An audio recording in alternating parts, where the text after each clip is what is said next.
Hola, hablaremos sobre el diagnóstico y manejo de la endometriosis. Pretendemos que finalizando esta charla ustedes sepan los principales elementos diagnósticos del cómo, el por qué y el cuándo, y de los principales elementos de diagnóstico y de terapéutica de la enfermedad, pasando por el manejo médico, el manejo quirúrgico y de las terapias de reproducción asistida tan importantes para el tratamiento de las pacientes que buscan fertilidad y que padecen esta enfermedad. Recordar que esta charla se complementa con otra que ya hicimos, que habla sobre la etiopatogenia de la enfermedad y la epidemiología de la misma, que debe estar en vuestros registros. Como ya señalamos, esto es una enfermedad altamente prevalente, afecta a 1 de cada 10 mujeres en edad reproductiva y afecta a 1 de cada 2 mujeres infértiles. ¿Cómo logramos diferenciar a estos dos pacientes? Esa es la pregunta que pretendemos responder a través de esta charla. ¿Cómo diferenciamos la paciente que tiene endometriosis de aquella que no? La respuesta se basa en este cuadro, tal vez no reconozcan su autor, pero el autor es Picasso, que habla del buen doctor, así se llama este cuadro. Y como ustedes pueden ver en la escena, ver al médico que está al lado de su paciente, tocándola, conversando con ella, tomándose el tiempo. La anamnesis de las pacientes con endometriosis debe considerar varios aspectos que están graficados en esta imagen.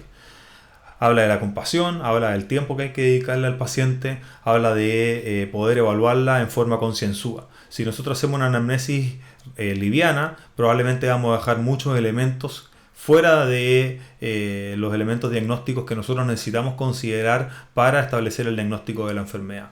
De igual manera, si no nos tomamos el tiempo de escuchar a nuestro paciente, probablemente también vamos a dejar pacientes que tienen la enfermedad fuera del diagnóstico. Por lo tanto, aquí hago un llamado a que nos basemos en la antigua semiología, que probablemente nos van a dar las luces sobre los elementos diferenciadores de aquellos pacientes que tienen que ir a un método de tamizaje o un método de una prueba diagnóstica complementaria como las que vamos a ver más adelante. Ahora, ¿cuáles son los elementos que nos permiten sospechar? ¿Cuáles son los elementos que nos permiten diferenciar esa paciente sana de esa paciente enferma? Lo vamos a hacer a través de la anamnesis. ¿Y cuáles son los elementos que nos permiten entonces tener una alarma? Son las famosas 5D. D de dismenorrea, o sea, dolor con la regla. D de dispareunia o dolor con las relaciones sexuales. El dolor no cíclico, el dolor no catamenial también es propio de las pacientes con endometriosis, particularmente la endometriosis profunda. D de disquesia y de disuria, que es dolor al orinar y dolor al defecar, ¿vale? Estos síntomas se tienden a exacerbar cuando la paciente está con regla, o sea, son síntomas que son predominantemente catameniales. A eso se van a sumar otros elementos, la infertilidad, la fatiga crónica propia de los cuadros que tienen dolor crónico, otros cuadros de dolor crónico como la fibromialgia, las patologías radiculares, las enfermedades neurodegenerativas que generan dolor, generan también fatiga crónica. Y hay que estar muy atento también al sangrado uterino normal propio de la disfunción del tejido endometrial eutópico, o sea, del endometrio de la mujer que tiene endometriosis. El problema de estos síntomas es que a pesar de que nos permiten tener una alta sensibilidad, tienen una baja especificidad. ¿Qué quiere decir esto? Que los elementos nos permiten diferenciar grupos de alta prevalencia de la enfermedad, pero no nos permiten diferenciar la paciente que tiene endometriosis de aquella que tiene un diagnóstico diferencial. De esta manera, la dismenorrea, por ejemplo, no se puede diferenciar o es propia también de otras patologías como la adenomiosis o como la dismenorrea primaria. En el caso del dolor pélvico no cíclico, con trastorno funcional digestivo y dolores neuropáticos, la dispareunia con el vaginismo y así sucesivamente. Es decir, a pesar de que la anamnesis nos permite diferenciar, no nos permite seleccionar grupos que realmente tengan la enfermedad. Esto está asociado particularmente a que la enfermedad de la endometriosis es una enfermedad que, independiente del estadio de la misma, puede presentar síntomas que son variables. La enfermedad puede ir desde enfermedad asintomática con una enfermedad severa hasta pacientes que tienen síntomas severos con una enfermedad leve. Y por lo tanto no hay una correlación propia de la semiología o de otras patologías en donde mientras más síntomas más graves la misma, por ejemplo la neumonía, mientras más síntomas tiene la paciente, mientras más tos y más expectoración tiene, mientras más fiebre y más decaimiento, peor es el estadio de la enfermedad. No es así en la endometriosis. De esta manera, como ya les señalaba, podemos tener pacientes que tienen enfermedades leves o graves y que son asintomáticas, o pacientes que son leves o graves que tienen síntomas severos. ¿Qué hacemos entonces? ¿Cómo la diferenciamos? Bueno, la clínica sabemos que es el pilar y mediante la selección que nos permite establecer la clínica podemos aplicar test complementarios como la ecotomografía transvaginal, la resonancia nuclear magnética, la biopsia endometrial que se preconizó hace 10 años atrás y que desafortunadamente no siguió avanzando con la fuerza que todos esperábamos, el laboratorio entre los cuales está el CA125 que sabemos que es de poca utilidad pero pudiesen en el futuro desarrollarse otras moléculas que permiten diferenciar las pacientes. Hoy en día los que están a vuestra derecha, o sea la clínica, la ecotomografía y la resonancia, son los pilares que nos permiten sospechar y en algunos casos diagnosticar la enfermedad. Vemos que en el centro está la laparoscopía con biopsia, haciendo alusión a que es el gold standard para el diagnóstico de la enfermedad. La cirugía con biopsia es el gold standard para el diagnóstico de la enfermedad. No obstante, no todos los pacientes van a ir a una laparoscopía, en cuanto que es un procedimiento costoso, que está obviamente sujeto a complicaciones, necesita un número necesario de atar para mejorar la fertilidad alto, en torno a los 16, a los 64.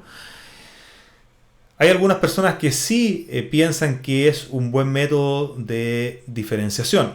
Efectivamente lo es, pero en pacientes seleccionados. Entonces, antes de concentrarnos en el cómo, me gustaría hablar brevemente del por qué. El primer por qué hacer el diagnóstico preparatorio de la enfermedad es porque es una enfermedad altamente prevalente, ¿vale? El segundo por qué es porque existe un importante delay entre que la paciente presenta síntomas severos hasta que se establece el diagnóstico definitivo. Vemos como en Estados Unidos, en el Reino Unido y en Brasil existe un delay que va entre los 2 y los 7 años entre que los pacientes presentan síntomas hasta que la enfermedad es diagnosticada.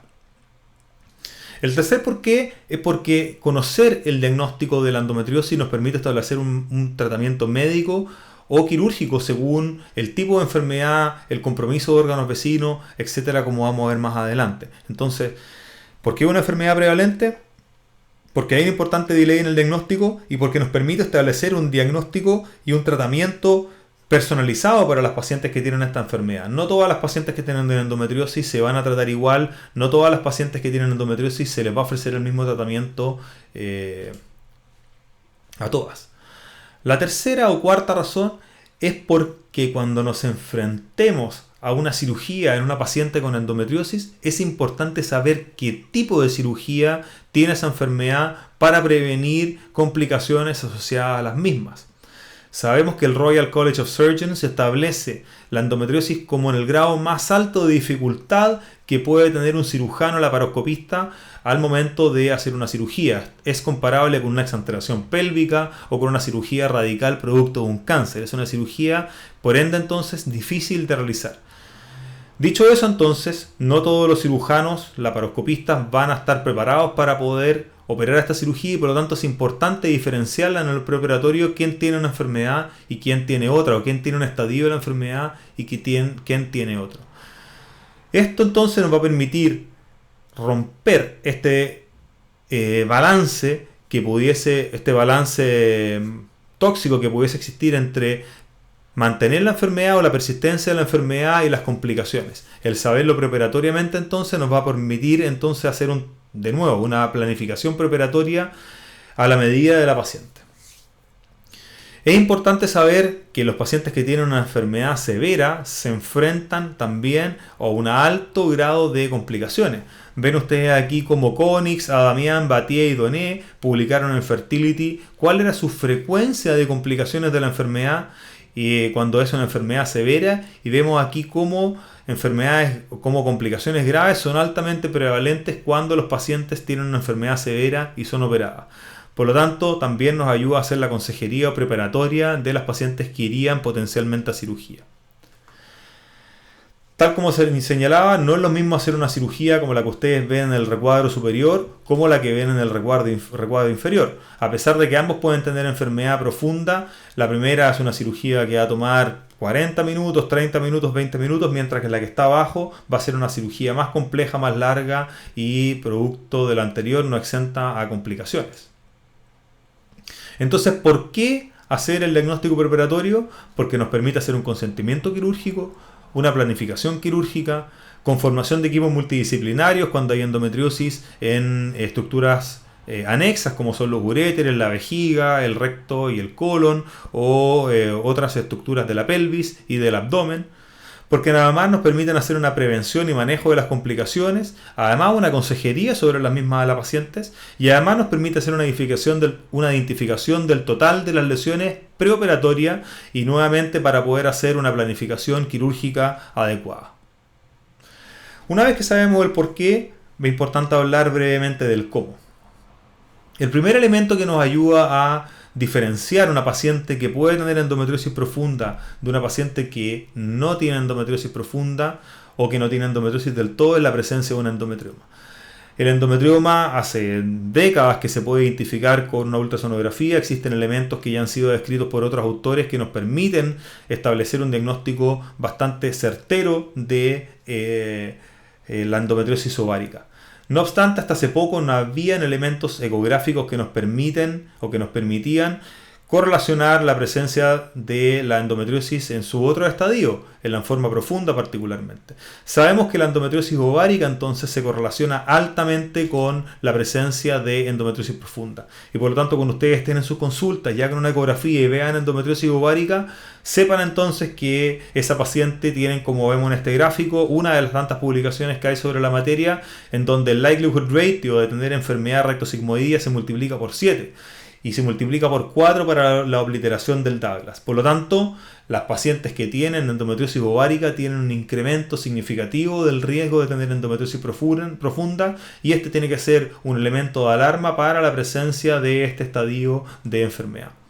¿Cuál es el problema? De que la especificidad de la prueba es baja. ¿Qué quiere decir esto? Que de las pacientes que tienen endometriosis ovárica, de las pacientes que tienen endometriosis profunda, pocas van a tener endometriosis ovárica y por lo tanto, a pesar de que nos incrementa el likelihood ratio positivo, no nos disminuye tanto el likelihood ratio negativo.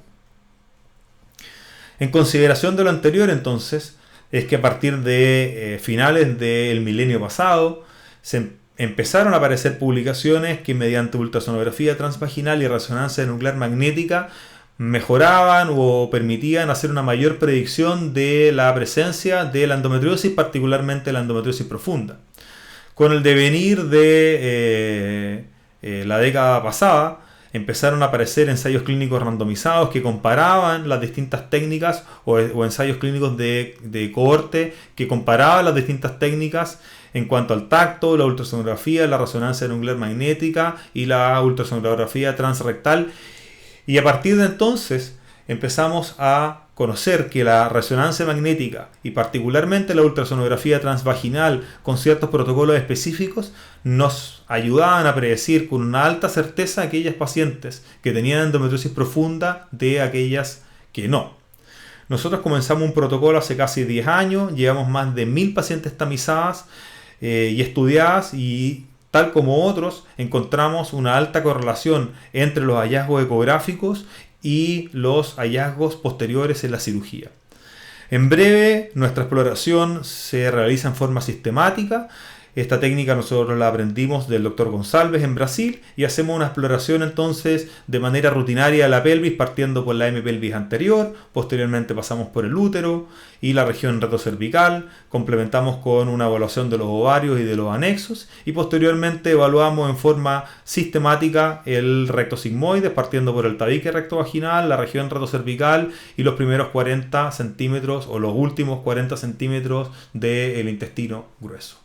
Cuando hay presencia o detección de enfermedad en el intestino, podemos clasificarla según el tamaño, el compromiso de la circunferencia, la profundidad, la ubicación en relación al margen anal, la presencia de adherencias y el número de lesiones. Y de esta manera podemos hacer una evaluación y una tipificación específica de la enfermedad y eventualmente una planificación preoperatoria de la misma. Sabemos que algunos elementos son de mal pronóstico quirúrgico y también nos permiten entonces hacer la consejería preoperatoria, como ya señalamos de la paciente, una planificación con multiequipo en caso de ser necesaria. Nosotros nos hemos tomado en serio la importancia del diagnóstico de la endometriosis profunda mediante la ultrasonografía transvaginal y ya hemos realizado 3 versiones en la cual hemos difundido esta técnica a lo largo del país para poder mejorar entonces la pesquisa de la enfermedad a lo largo de Chile y los dejo invitados a ustedes a incorporarse a los cursos futuros que pudiesen haber sobre esta materia. Estamos publicando nuestros primeros 1025 casos y vemos cómo en forma transversal a lo largo de los años, estos son pacientes seleccionados, son pacientes que tienen sospecha de endometriosis clínica o que ya tienen elementos imagenológicos que nos hacen sospechar la enfermedad. Y fíjense ustedes cómo la presencia de endometriosis profunda está en torno a un 60 a un 70% en los distintos años que nosotros realizamos la evaluación ecográfica. Y a pesar de que la endometriosis ovárica está presente en la mayoría de los casos, un 35% es la forma más habitual de presentación de la endometriosis en estos pacientes, un 33% de los casos vamos a tener una endometriosis profunda aislada, sin la presencia de endometriosis ovárica en estos casos. Por lo tanto, ¿cuál técnica que elegimos? La ultrasonografía transvaginal y la resonancia nuclear magnética parecieran ser los elementos de segunda línea después de la anamnesis y del examen físico que nos permiten diferenciar qué paciente tiene endometriosis y quiénes no. Hay ventajas de una sobre la otra, pero nosotros y otros autores, obviamente de mayor jerarquía que la mía y que la nuestra, han establecido que la ultrasonografía transvaginal debiese ser la primera línea en la evaluación preoperatoria y en la evaluación de la paciente que tiene dolor pélvico. Hago referencia a un libro que yo suelo tener sobre el velador, El arte de la guerra, de Sun Tzu, y dice: conoce a tu enemigo y conócete a ti mismo, y en 100 batallas nunca saldrás derrotado. Si eres ignorante de tu enemigo pero te conoces a ti mismo, tus oportunidades de ganar o de perder son las mismas. Si eres ignorante de tu enemigo y de ti mismo, puedes estar seguro que saldrás derrotado en cada batalla. ¿Qué quiere decir esto? ¿Cuál es la relación? Si conocemos la endometriosis, que es una enfermedad difícil de tratar, sabemos dónde está ubicada, sabemos cuáles son las herramientas para tratarlo, vamos a poder darle entonces una mejor calidad de vida, un mejor resultado y una mejor terapéutica a nuestros pacientes. Si desconocemos de la enfermedad, probablemente los resultados van a ser peores para nuestros pacientes. Por lo tanto, así como nos enfocamos en tener una buena técnica y buenas herramientas terapéuticas, como vamos a ver más adelante, es muy importante también tener buenas herramientas y buenas técnicas diagnósticas para poder diferenciar una de la otra y de esa manera hacer un estándar terapéutico como está en boga hoy en día, una medicina personalizada, una medicina caso a caso, cada uno de nuestros pacientes de una manera diferente. Dando vuelta a la página, entonces pasamos ahora a cómo trato la endometriosis. Obviamente que esto es un capítulo en sí mismo o varios capítulos del libro, y lo que yo les traigo acá es una pequeña revisión del estándar actual de terapéutica de la paciente con endometriosis, pero es una síntesis y obviamente los invito a profundizarlo en múltiples publicaciones que hay en la literatura hoy en día. En grandes rasgos, la paciente que tiene endometriosis tiene que ser diferenciada según dos síntomas, que no son excluyentes. Tenemos, por un lado, la paciente que tiene dolor y por otro lado, la paciente que tiene infertilidad. Dependiendo de esto, la paciente va a ir a un tratamiento médico o a un tratamiento quirúrgico. Va a depender de distintas variables que nosotros vamos a tener que ir tamizando, vamos a tener que ir considerando y ponderando para poder establecer nuevamente, como ya les señalaba, un tratamiento personalizado a la paciente que tiene endometriosis. En cuanto al rol del tratamiento médico, sabemos que la paciente que tiene dolor y que tiene endometriosis, existe un abanico de elementos terapéuticos, todos los cuales tienen resultados que son equivalentes. ¿Ok?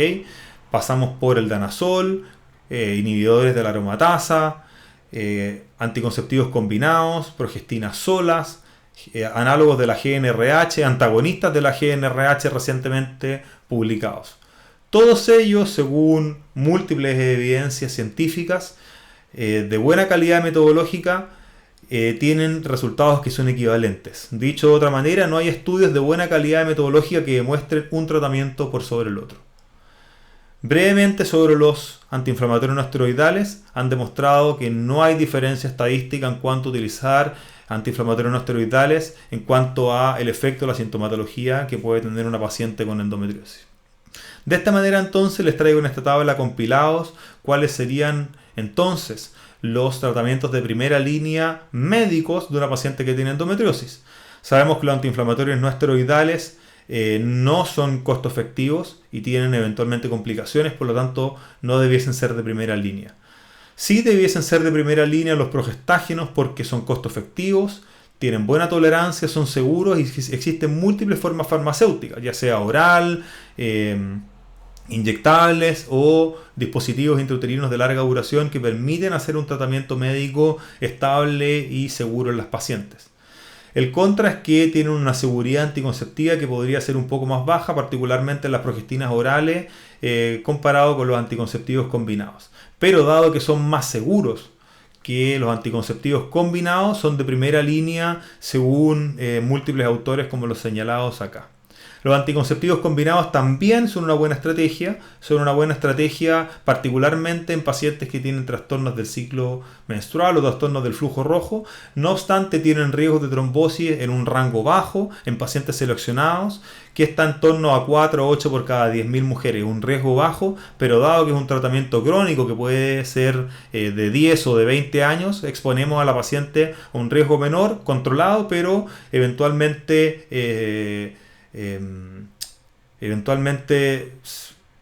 obviable si utilizamos progestágeno solo. Obviamente que ahí hay que hacer un tratamiento personalizado y una elección personalizada según los requerimientos contraceptivos que pueda tener la paciente. En tercera línea están los análogos de GnRH y otros. Sabemos que son efectivos y que existen múltiples formas farmacéuticas. No obstante, su uso está restringido a 6 meses de duración por los efectos secundarios que las pacientes que lo utilizan presentan, particularmente el hipoestrogenismo, y que son costosos y generan también un efecto importante sobre la masa ósea de quienes la utilizan. En cuanto al tratamiento médico en pacientes infértiles, aunque parezca extraño, existen múltiples ensayos clínicos randomizados, más de 10 ensayos clínicos randomizados que han probado ver el efecto de la supresión de la ovulación en pacientes con infertilidad, y lo que sabemos es que el manejo médico con anticonceptivos, con análogos de GnRH, con antagonistas de GnRH o cualquier otro anticonceptivo no son útiles en el manejo de la mujer infértil. De hecho, parece ilógico utilizar un anticonceptivo en una paciente que desea fertilidad. No obstante, más allá de la lógica, esto está avalado por literatura científica en donde se ha demostrado que no mejora de ninguna manera la capacidad de embarazo de estas pacientes, por lo tanto no debiesen utilizarse. En cuanto al rol de la cirugía en la paciente con endometriosis, sabemos que la cirugía antes era considerada uno de los pilares del tratamiento de la paciente con endometriosis, todavía lo es, pero hoy en día no es sinónimo una paciente que tiene endometriosis con una indicación de utilizar o de indicar una cirugía. Sabemos que la endometriosis debe ser tratada quirúrgicamente en grupos seleccionados, como las que se señalan acá, pacientes que tienen falla de respuesta al tratamiento médico o que no tengan deseos de tratamiento médico porque tengan la paridad cumplida o porque presentan reacciones adversas o porque tienen contraindicaciones a las mismas. Sabemos que cuando hay una enfermedad progresiva, las pacientes deben ir a una cirugía. Cuando compromete órganos vecinos, particularmente el tracto genitourinario, las vías nerviosas, y cuando la enfermedad es intestinal oclusiva, deben ir a una cirugía. Cuando no se puede establecer un diagnóstico diferencial con neoplasia o cuando hay patologías concomitantes como miomas, hidrosalpinx o adenomiosis, debiesen ir a cirugía. Y cuando la paciente tiene ciertas condiciones que ya vamos a señalar más adelante y tiene deseo reproductivo. En estos casos también la cirugía tiene un rol importante. ¿Cuál es el impacto de la cirugía sobre el outcome dolor? Vemos cómo aquí hay una curva Kaplan-Meier invertida, en donde vemos a 36 meses cuál es el riesgo de recurrencia de los síntomas, y vemos cómo la probabilidad acumulativa a los 3 años está en torno al 20, el 30% de que las pacientes tengan dolor después de una cirugía. ¿Vale? Cuando comparamos las distintas técnicas, la cirugía más radical se asocia a un menor riesgo de reoperación al menos, y de esta manera las pacientes que son histerectomizadas tienen un menor riesgo, una menor probabilidad de ser reintervenidas producto de la cirugía. No obstante, esta cirugía que yo llamo mutilante, en cuanto que a la paciente de una manera irreversible se le extrae su aparato reproductor, debiese dejarse como una cirugía de última instancia o de segunda línea comparado con la cirugía laparoscópica propiamente tal, con remoción o resección de la endometriosis y de la enfermedad en forma localizada. En cuanto al impacto de la cirugía sobre la fertilidad, este es un tema que se ha debatido durante años. Existen varios ensayos clínicos randomizados, no obstante la mayoría de ellos son antiguos.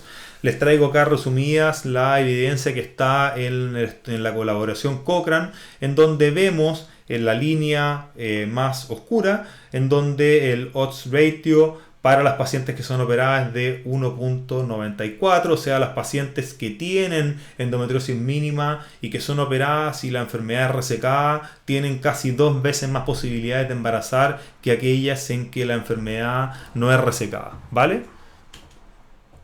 El NNT es de 8, o sea, se necesita operar 8 mujeres para lograr un embarazo.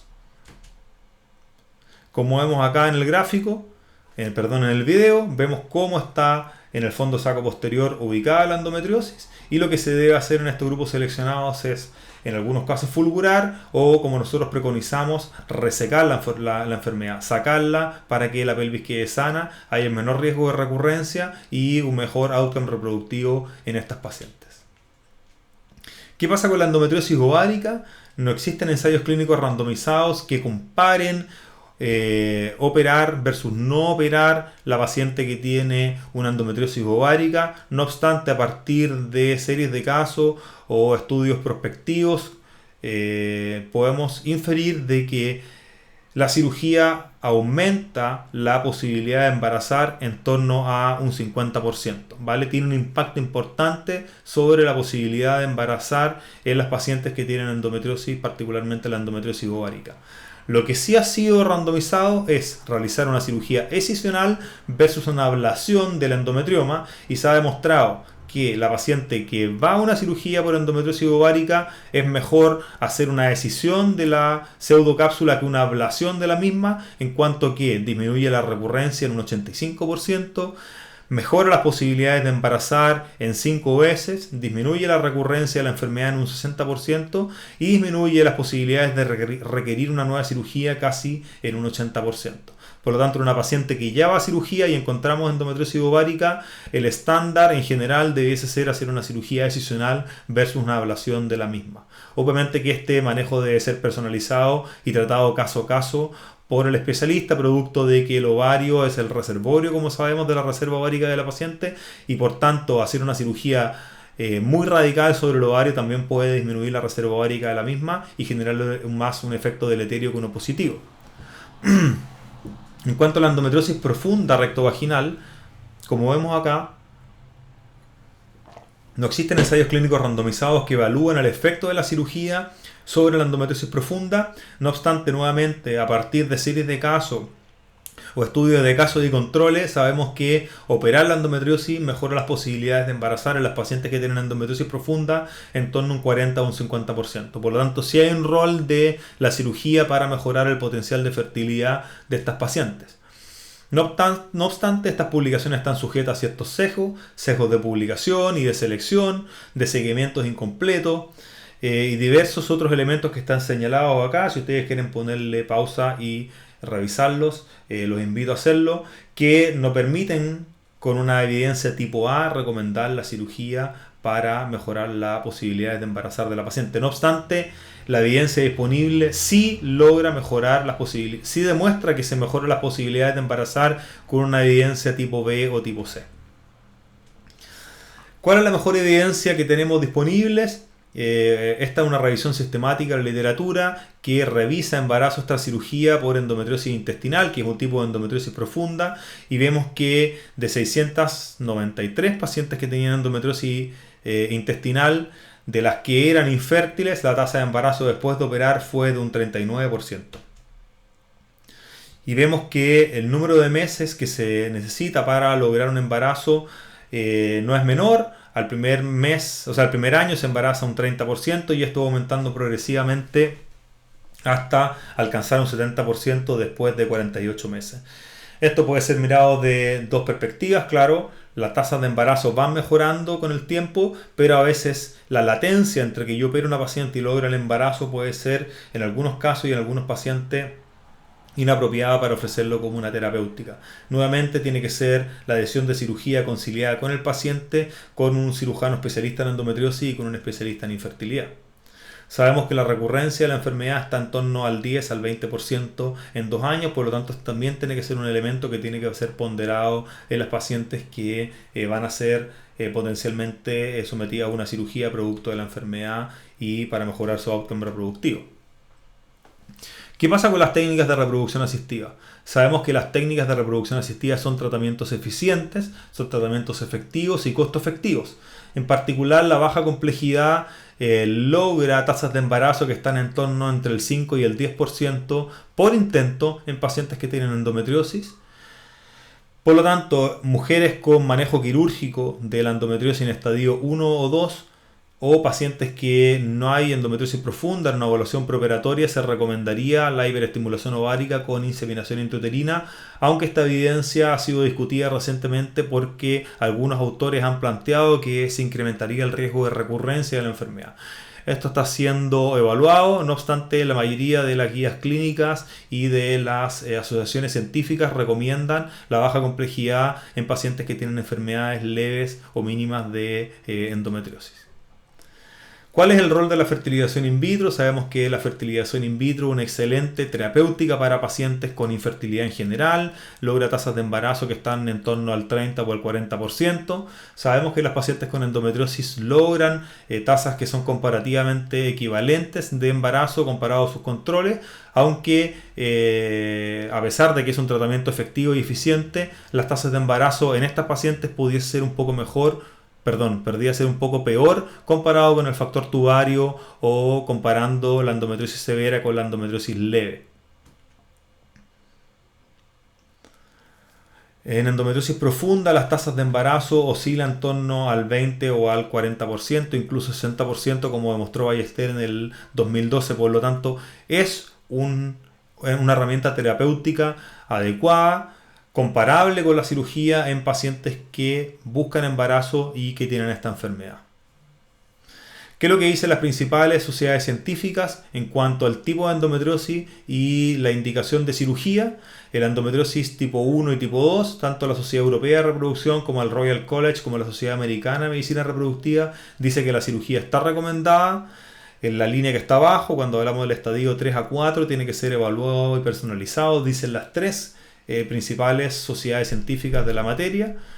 En cuanto a hacer una cirugía pre-in vitro, hay discusión y en general lo que se recomienda es evaluar cada caso. Y cuando hay endometriosis recurrente o como un tratamiento ayudante postoperatorio, cuando hay una recurrencia o persistencia de la enfermedad, no está recomendada la cirugía y en estos casos pareciera ser más adecuado que los pacientes vayan a un tratamiento de reproducción asistida.